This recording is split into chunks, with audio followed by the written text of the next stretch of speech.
500 companies that helped Russia bypass Western restrictions on the supply of goods have fallen under secondary U.S. sanctions. The companies are located in countries such as China, Turkey and the UAE. And although Russian propaganda media continue to talk about the ineffectiveness of sanctions, according to The Insider, this year imports of goods from Turkey have fallen by almost a third in 6 months, and about 80% of payments in yuan are returned. Analysts believe that Western sanctions significantly complicate the purchase of equipment and dual-use goods, which leads to the degradation of the Russian economy. In 5 months, foreign goods worth 108 billion were imported to Russia, which is 8.5% less than a year earlier. At the same time, imports from Asia also decreased by 4%. If the tendency continues, Asian goods will not be able to completely replace European products. This is true for all product groups and for specific countries individually, from a publication by The Insider.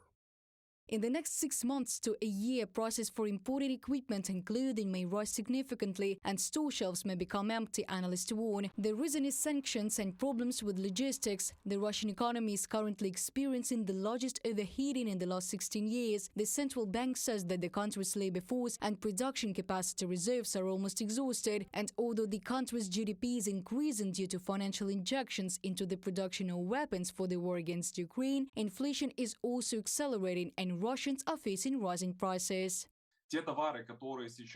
Those goods that are not currently being supplied or are supplied through great mechanisms and are slightly more expensive have begun to be replaced by cheaper analogues. And this leads to an important thing that affects the life of an ordinary Russian. First of all, this is an assessment of inflation, problems with which even the central bank notes. The Kremlin, waging an aggressive war against Ukraine, is losing the battle of inflation, writes the Wall Street Journal. It is growing much faster than the April forecast of the Bank of Russia. Therefore, it was also decided to raise the key interest rate to 18% per annum. Russians are increasingly unable to cope with the debt servicing, and they began to ask banks to restructure loans.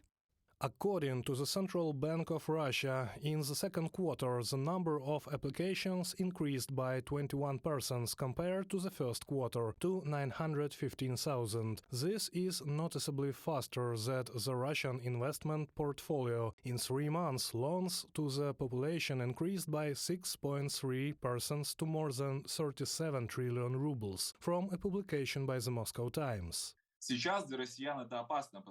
This is dangerous for Russians now because rising salaries encourage them to estimate that future incomes will be able to cover more loans that they will take out. However, given that the economy is currently in a state close to stagnation, this may lead to the fact that the increased burden on Russians will lead to them not being able to pay these loans when income problems begin to convert into a decline in real income.